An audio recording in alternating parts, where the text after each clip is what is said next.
우리 같이 기도하신 후에 목요 기도회 시작하도록 합시다. 같이 기도하겠습니다. 하나님 감사합니다. 이전에게 주의 말씀을 생각하며 배울 수 있는 기회를 주시니 감사합니다. 로마서 2장을 통해서 하나님께서 말씀하시는 것이 무엇인지에 대하여 바르게 인식하며 깨닫는 은혜가 있게 도와주옵소서. 그리함으로 하나님의 구원의 방식에 대하여 잘 생각함으로 또한 깨달음을 말미암아 우리의 구원의 온전함을 추구하며 또한 발견할 수 있는 기회가 되게 하옵소서. 주께서 함께 원하오며 예수님 이름으로 기도합니다. 아멘. 오늘 우리가 함께 살펴볼 말씀은 로마서 2장 14절과 15절 말씀입니다. 이 말씀은 가로가 쳐져 있는데 그 의미에 대해서는 지난 시간에 말씀을 드렸습니다. 오늘 우리가 이 구절을 통해서 무엇을 말하고 있는지에 대하여 생각해 보려 합니다. 먼저 로마서 2장 14절과 15절 말씀을 제가 봉독하겠습니다. 율법 없는 이방인이 본성으로 율법의 일을 행할 때에는 이 사람은 율법이 없어도 자기가 자기에게 율법이 되나니 이런 이들은 그 양심이 증거가 되어 그 생각들이 서로 혹은 고발하며 혹은 변명하여 그 마음에 새긴 율법의 행위를 나타내느니라. 아멘. 보시는 바와 같이 여러분이 성경을 보면 이 구절들은 가로 안에 넣어져 있습니다. 이 의미는 삽입되어 있는 내용이라는 뜻입니다. 이 구절들을 이해할 때 중요한 핵심 내용은 바울이 말하고자 하는 의도는 유대인이나 이방인이나 동일하게 하나님의 진노를 피할 수 없다는 것입니다. 이것을 증명하기 위해서 바울은 로마서 2장 12절 말씀에서 이렇게 말씀하고 있는데 제가 봉독하겠습니다. 무릇 율법 없이 범죄한 자는 또한 율법 없이 망하고 무릇 율법이 있고 범죄한 자는 율법으로 말미암아 심판을 받으리라. 아멘.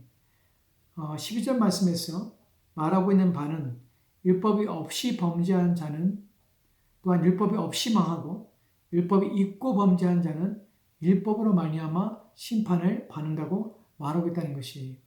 즉 14절과 15절의 내용은 바로 율법이 있느냐 없느냐의 차이가 아니라 둘 다 심판을 받게 되며 복음이 필요하다는 것을 말하는 것입니다. 유대인이나 또한 이방인이나 모두 다 하나님의 진노와 심판을 피할 수가 없습니다. 그렇기 때문에 모든 인간은 복음이 필요한 것입니다. 그리고 예수 그리스도 외에는 구원을 얻을 수 있는 길이 이방인이나 유대인이나 없다는 것입니다. 즉 하나님께서 구원을 내시는 유일한 방식은 오직 예수 그리스도를 믿음으로 말미암아 구원을 얻는 이 방식 외에는 다른 것은 없는 것입니다. 이에 대하여 14절 15절이 말하고 있는 것인데 다시 제가 말씀을 읽겠습니다. 율법 없는 이방인이 본성으로 율법의 일을 행할 때에는 이 사람은 율법이 없어도 자기가 자기에게 율법이 되나니 이런 이들은 그 양심이 증거가 되어 그 생각들이 서로 혹은 고발하며 혹은 변명하여 그 마음에 새긴 율법의 행위를 나타내니라. 아멘. 유대인들은 율법이 있는데 그 율법을 지키지 못함으로 하나님의 진노를 받게 되지만 율법이 없는 이방인들은 율법 없이 어떠한 기준으로 심판을 받는가 하는 것에 대하여 바울은 이방인이 본성으로 율법의 일을 행하게 된다고 말하고 있습니다. 비록 그들이 율법이 없지만 자기에게 즉 그들의 양심이 증거가 되는 것입니다. 그의 생각들이 서로 혹은 고발하고 또 변명하여 그 마음에 새겨진 율법, 즉 그들 마음에 새겨진 도덕의식에 의해서 하나님의 진노와 심판을 받겠다는 것입니다. 이러한 내용을 이해할 때에 우리가 주의에 대해 중요한 것이 있습니다. 바울이 말하고 있는 이 몇 구절을 통해서 사람들이 잘못 이해할 수 있다는 것이에요. 우리는 바울이 말하고자 하는 것이 유대인들은 율법을 지키지 못하거나 또는 지키지 않기 때문에 그래서 심판을 받고 이방인들은 자신들의 율법이 없이 오직 자신의 마음에 새긴 율법에 따라 살지 않는다는 것 때문에 그래서 율법이 없이 심판을 받게 되기 때문에 결국 구원은 율법을 지키는가 또는 마음에 새긴 율법에 따라 사는가 하는 것에 의해서 결정되는 것이 아닌가라고 생각하는 것입니다. 무슨 말인지 아십니까? 율법이 없는 자는 그 양심에 새긴 그 법을 지킴으로 구원을 받을 수 있고 또한 율법이 있는 유대인은 자신들이 주어진 그 율법을 지킴으로 구원을 받을 수 있는 것이 아닌가 라고 생각할 수 있다는 것이 바울이 그렇게 말하고 있지 않은가 라고 이해할 수 있다는 것입니다. 그러나 본문이 바울이 말하고 있는 것은 그런 의미가 아닙니다. 바울이 말하고자 하는 것이 구약의 백성들은 율법에 순종하여 구원을 얻고 이방인들은 마음에 새긴 율법에 따라 삶으로 구원을 받는 것이 아니라고 지금 말하고 있는 것입니다. 이 부분이 민감한 것은 많은 사람들이 호기심을 가지고 해석하기 때문에 그래요. 또한 잘못된 이해를 가지고 이 본문을 오해하기 때문에 그렇습니다. 어떤 사람들은 로마서 2장 14절과 15절을 가지고 복음을 알지 못하며 또한 예수 그리스도에 대하여 듣지 못하고 죽은 이들은 그들의 양심에 따라 선하게 살았는가 하는 것으로 심판을 받게 된다고 믿으며 또한 가르치고 있기 때문에 그렇습니다. 사실 이러한 가르침은 예수를 알지 못하고 죽은 많은 이들이 구원을 받을 수 있다는 희망과 또한 사람들의 마음에 정당하고 공평하다는 인간의 정의에 부합하기 때문에 받아들여지게 되는 것입니다. 만약 이러한 것이 바울의 가르침이고 사실이라면 복음을 땅끝까지 전해야 할 이유가 어디 있겠습니까? 왜냐하면 복음을 전할 받지 않은 자, 받지 못한 자들은 예수 그리스도를 알지 못하고 죽었음에도 불구하고 그들의 행위의 근거가 되어서 그들이 구원을 받을 수 있다고 말할 수 있기 때문에 그렇습니다.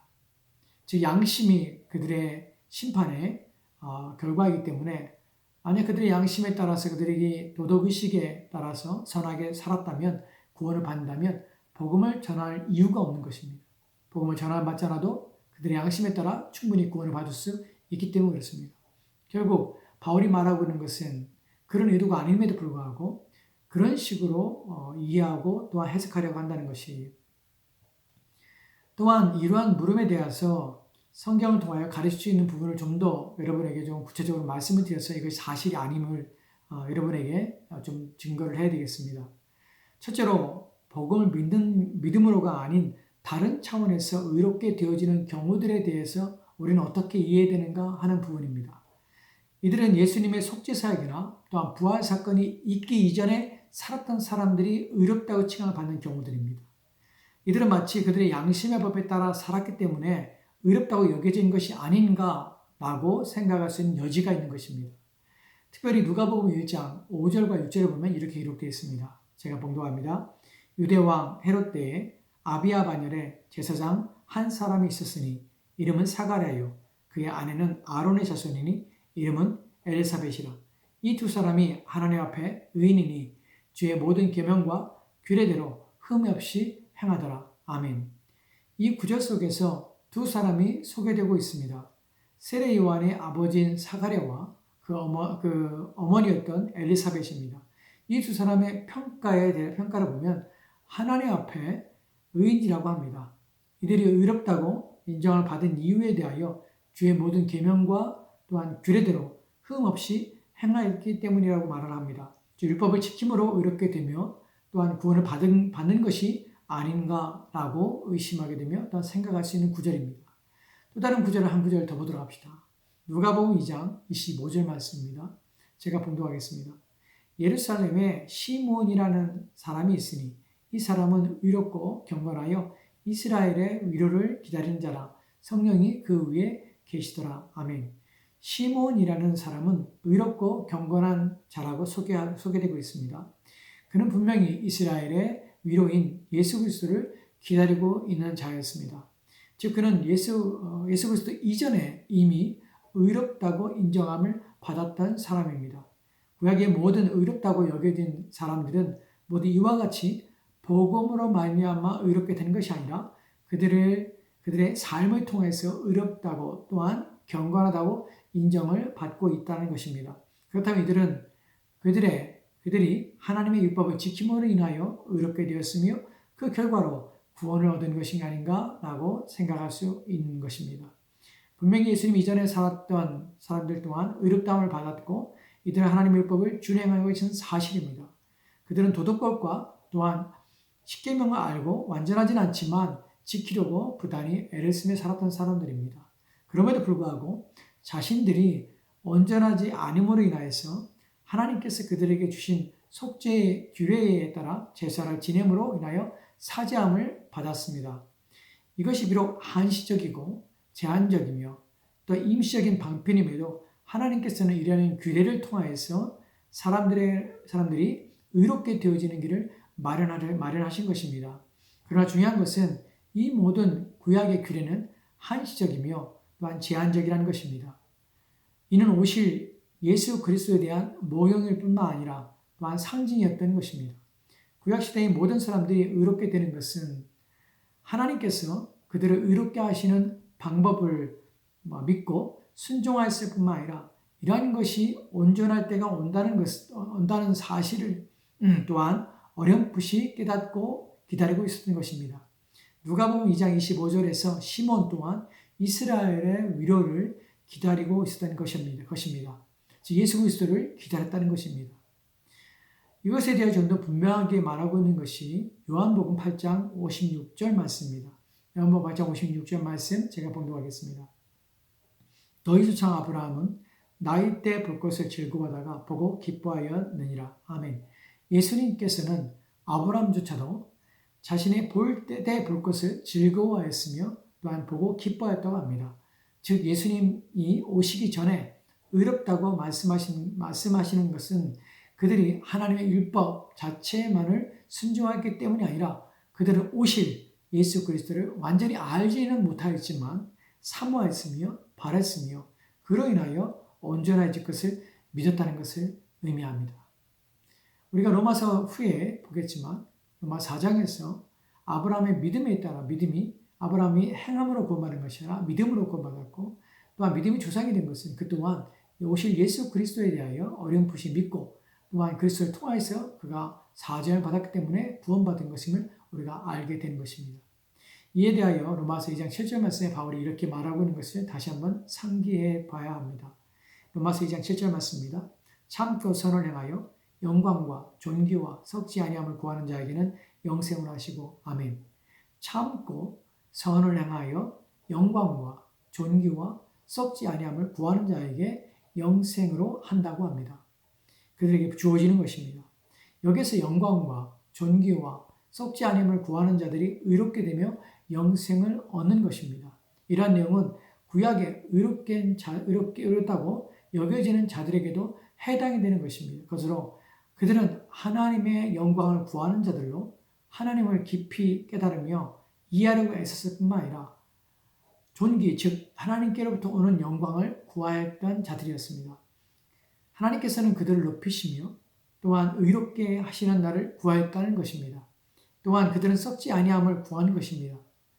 이들은 오실 메시아를 통하여서 이루어질 영원한 나라와 생명을 구하며 살았기 때문에 하나님의 법에 순종할 뿐만 아니라 그로 말미암아 오실 예수 그리스도를 믿고 살았던 것입니다.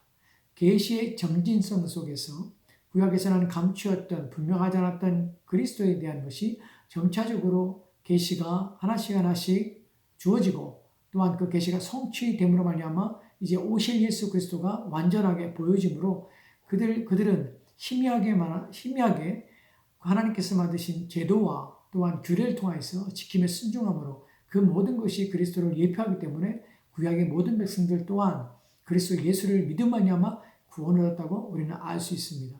즉 하나님께서는 구원의 사역에 있어서 예수 그리스도의 중심에 두셨고 구약과 신약의 모든 백성들은 오직 그리스도 안에서만 구원을 받게 된 것입니다. 이것을 지금 바울이 말하고자 하는 것입니다. 바울이 이에 대해 결정적으로 이렇게 말하는 것을 하게 되는데 로마서 3장 9절과 10절 말씀을 보면 이렇게 기록되어 있습니다. 그러면 어떠하냐? 우리는 나으냐? 결코 아니라. 유대인이나 헬라인이나 다 죄 아래에 있다고 우리가 이미 선언하였느니라. 기록된 바 의인 없나니 하나도 없으며. 아멘. 유대인이나 헬라인이나 다 죄 아래에 있으며 의인은 하나도 없으며 하나도 없는 것입니다.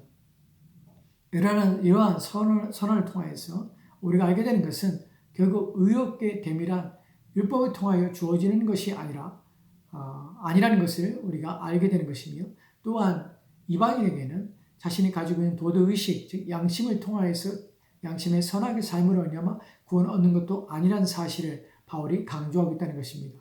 오직 예수 그리스도의 복음밖에는 없는 것입니다. 또한 바울이 로마서에서 강조하고 있는 것을 또한 알아야 하는데 로마 전체 내용 속에서 로마서 2장이 말하고자 하는 것이 무엇인가 하는 것을 우리는 깨달아야 합니다. 바울은 하나님의 복음이 무엇인가에 대하여 그리고 이 복음이 왜 모든 인간에게 필요한가 하는 것에 대하여 말하고자 하며 강조하고자 하는 것입니다. 특별히 로마서 2장의 중심 주제는 유대인과 또한 이방인들이라 모두 하나님의 진노를 피할 수 없다는 것에 초점을 맞추고 있는 것입니다. 또한 결국 그러므로 말미암아 복음은 율법을 가지고 있는 유대인뿐 아니라 율법을 가지고 있지 않고 양심의 법에 율법이 새겨진 이방인들에게도 필요하다는 것을 말하며 증명하고자 하는 것입니다.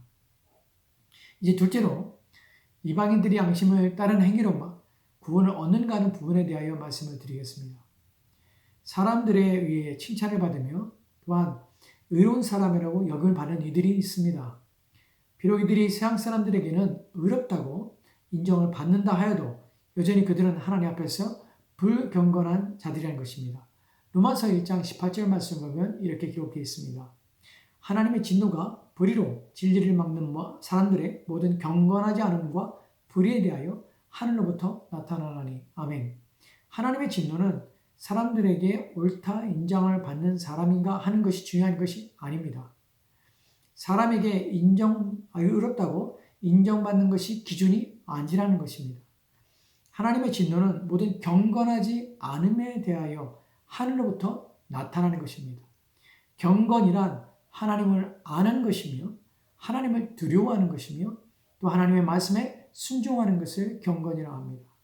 비록 그들은 다른 사람들과 기준에 있어서 도덕적으로, 윤리적으로 더 높은 수준에 있다 할지라도 그들의 창조주이신 하나님을 거역하였으며 믿지 않았고 그의 법에 순종하지 않았다는 것입니다. 이러한 법은 하나님께서 인간들의 마음에 하나님을 알만한 것을 주셨을 뿐만 아니라 그들의 양심에 율법을 새겨서 순종하게 하시기를 원하신 것입니다. 즉 그들은 그걸 통하여서 하나님을 발견하며 하나님을 추구하도록 만든 것입니다. 그러나 그들은 그것을 거절하였고 거부하였기에 그들은 결국 하나님의 심판을 피할 수가 없다는 사실입니다. 셋째로 복음을 듣지 못한 이들은 어떠한 기준에 제시되고 있는가 하는 것입니다. 복음을 듣지 못한 이들은 어떠한 기준이 제시되고 있는가? 사람들의 생각 속에서는 복음을 전혀 듣지 못한 사람들이 정죄를 받는 것이 불합리하다고 생각할 수 있습니다.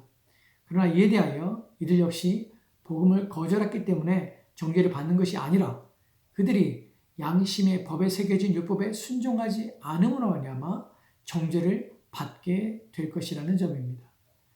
복음이 없다고, 복음을 듣지 않았다고 그들이 심판을 받는 것이 부당한 것이 아닙니다.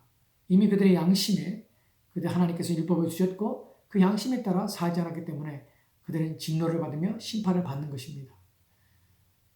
넷째로 복음을 전혀 들을 수 없는 가운데 살다가 죽은 이들의 구원에 대하여 성경은 무엇이라고 하는가 하는 것입니다. 이에 대하여 성경은 아무것도 말씀해주고 있지 않으며 우리는 전혀 알 수가 없다는 것입니다. 오직 성경은 모든 인간의 구원은 오직 예수 그리스도밖에 없다는 것을 가르치고 있습니다. 오직 예수만이 길이요 진리요 생명이 되는 것입니다.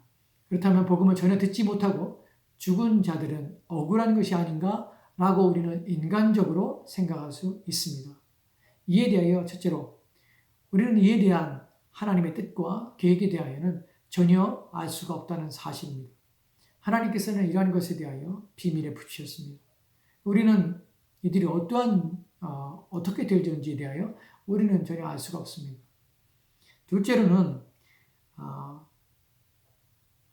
하나님은 언제나 옳으시며 정의로우시며 공평하시다는 것을 우리는 기억해야 합니다. 하나님께서는 정의로우시고 공의로우시고 공평하시며 진실하시며 참되신 분이기 때문에 그분의 심판에 있어서 조금도 거짓 없으며 편견과 편애나 왜곡됨이 없다는 사실을 우리는 인식해야 합니다. 즉 복을 받지 못한 자들의 죽음에 대하여 생각할 때 어떻게 될까 하는 부분에서 우리는 하나님의 정의와 공의와 또한 하나님의 진실과 참되심에 대하여 우리는 신뢰하며 그분이 결정하심에 우리는 순종할 따르는 것입니다. 셋째로는 우리가 감히 하나님에 대하여 무엇이라 말할 수 없다는 것입니다. 바울은 로마서 9장 20절 말씀에 이렇게 말씀하고 있습니다. 이 사람아 내가 누구이기에 감히 하나님께 반문하느냐. 지으심을 받은 물건이 지은 자에게 어찌 나를 이같이 만들었느냐 말하겠느냐. 아멘. 이 사람이 감히 자신이 누구이길래 하나님께 반문하며 나를 이같이 만들었냐고 말할 수 있는가 하는 것입니다. 하나님께서 왜 나를 이와 같이 만드셨는가? 왜 나를 보면 사실 로마서 9장에 대해서는 질그릇에 대한 비유를 통해서 버림받은 유기된 사람들에 대하여 바울이 말하고 있는 내용들입니다. 거기에 대해 하나님께서 택하신 자들에 대하여 에서와 야곱의 예를 들면서 바울이 설명을 하지요. 이때에 하나님께 유기된 자들이 버림받은 자들이 하나님께서 왜 나를 이렇게 지으셨습니까? 라고 요구하며 하나님께서는 불공평하시다라고 말하는 데 대하여 바울은 내가 누구이기에 감히 하나님을 실문하느냐. 하나님께 책망하며 또 하나님께 대하여 불평하며 원망할 수 있는가 하는 부분에 대해 말하고 있는 것입니다. 하나님은 모든 인간을 지으실 때에 절대적인 주권을 가지고 계십니다. 그분은 주인이십니다. 우리는 그분이 주권자이시며 주인의 사실을 잊지 말아야 하며 그 앞에 겸손하며 또한 그의 모든 말씀에 순종하는 것이 우리의 자세와 태도인 것입니다. 왜냐하면 그분이 하시고자 하시는 대로 그의 뜻대로 모든 것을 행하시는 분이기 때문에 그렇습니다. 그렇기 때문에 이러한 것들에 대하여 복음을 전환받지 못하고 죽은 자들에 대하여 어떻게 될 것인가 하는 부분에 대하여 우리가 의문을 갖고 궁금해한다는 것은 성경이 말하지 않는 것에 대하여 우리가 알려고 하는 어리석은 짓입니다. 또한 그것은 하나님의 몫에 있고 하나님의 선하심과 공의로우심과 정의로우심의 판결 앞에 두어야 될 것이며 또한 그분이 어떻게 하든 간 그분의 주권자이시기에 그분의 판단과 판결과 그분이 행하시는 것들은 모두가 선하며 아름다우시며 옳으시며 또한 진실하시며 참될 뿐이라는 사실을 믿어야 할 것입니다. 이것이 우리가 하나님에 대하는 방식이며 또한 하나님은 그러하신 분이십니다. 우리는 이러한 사실 통해서 오직 하나님께 영광을 돌릴 뿐입니다. 또한 그러한 말미암아 우리는 하나님 앞에 우리의 구원이 얼마나 감사한 것인지 하나님 우리를 택하시고 우리를 불러주신 것이 얼마나 고맙고 또한 우리가 깊이 마음에 새겨 우리가 구원의 은혜에 대하여 우리의 마음속에 신앙의 동기와 또한 생활을 바르게 해야 될지를 깊이 깨닫는 또한 근거가 되고 동기가 되어야 됨을 우리 잊지 말아야 할 것입니다. 같이 기도하도록 합시다. 하나님 오늘 주의 말씀을 통하여서 우리가 깨달은 바를 깊이 인식하며 이해할 뿐만 아니라 하나님이 주권자시여 주인이심을 고백하며 오직 주께 맡기도록 도와주옵소서. 그러나 우리 또한 하나님 앞에 죄를 지은 죄인들이었음을 기억하며 그 죄인 가운데 우리 구원하여 주셔서 하나님의 자녀가 되게 하셨음을 알고 또한 그 자녀가 되게 하심을 통하여서 우리를 구원하신 목적에 따라 순종하여 우리 구원을 이뤄가는 믿음의 사람들 되도록 주여 도와주시기 원합니다. 주께서 우리와 함께 원하며 감사드리며 예수님 이름으로 기도합니다. 아멘.